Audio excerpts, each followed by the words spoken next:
ഇത് ജെറുസലേമിലെ ജൂതമതവിശ്വാസികളുടെ ഒരു വലിയ പള്ളിയാണ്. ഇതിനെ ജെറുസലേം ഗ്രേറ്റ് സിനഗോഗ് എന്നാണ് അറിയപ്പെടുന്നത്. നമുക്കിവരുടെ സിനഗോഗിലായിട്ട്, അത് ജൂതമതവിശ്വാസികളുടെ സിനഗോഗ് അഥവാ പള്ളിയിലോട്ട് നമുക്കങ്ങനെ പ്രവേശിക്കാൻ പറ്റുന്ന ഒരു കാര്യമല്ല കേട്ടോ. 1923 ജെറുസലേമിലെ അല്ലെങ്കിൽ ഇസ്രായേലിലെ ചീഫ് റബിമാരായിരുന്ന എബ്രഹാം കുങ്കും ജോസഫ് മേയറും കൂടിയിട്ട് ജെറുസലേമിൽ ഒരു വലിയ സിനഗോഗ് പണിയാൻ വേണ്ടി പദ്ധതിയിട്ടിരുന്നു. തുടർന്ന് 30 വർഷങ്ങൾക്ക് ശേഷം 1958 ഇസ്രായേലിലെ റബനൻറ്റിൻ്റെ ആസ്ഥാനമായ ഹെയ്ച്ചോൽ ഫലോമിൽ സ്ഥാപിതമായപ്പം കെട്ടിടത്തിൽ ഇതൊരു ചെറിയ സിനഗോഗായി സ്ഥാപിക്കപ്പെട്ടിരുന്നു.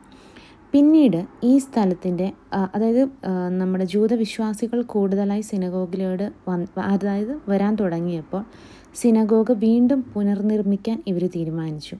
അങ്ങനെയാണ് ഏകദേശം ഒരുപാട് ആൾക്കാർക്ക് ഇരിക്കാൻ പാകത്തിനുള്ള ഒരു സിനഗോഗായിട്ട് ഈ സിനഗോഗ് ഹോളോകോസ്റ്റിൽ കൊല്ലപ്പെട്ട 6 ദശലക്ഷം ജൂതന്മാരുടെയും ഇസ്രായേൽ പ്രതിരോധ സേനയുടെയും സൈനികരുടെയും സ്മരണയ്ക്കായിട്ടാണ് സിനഗോഗ് സമർപ്പിച്ചത്. അതായത് അന്ന് കൊല്ലപ്പെട്ട ഒരുപാട് പേർക്ക് വേണ്ടിയിട്ടാണ് ഈ സിനഗോഗ് അന്ന് സ്ഥാപിതമായത്.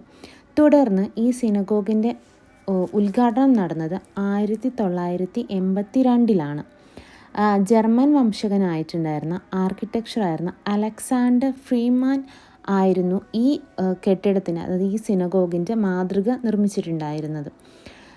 2009 റബി ആയിരുന്ന സൽമാൻ ഡ്രാക്ക് സിനഗോഗാണ് ഈ സിനഗോഗിൻ്റെ ആദ്യത്തെ റബി അദ്ദേഹമായിരുന്നു.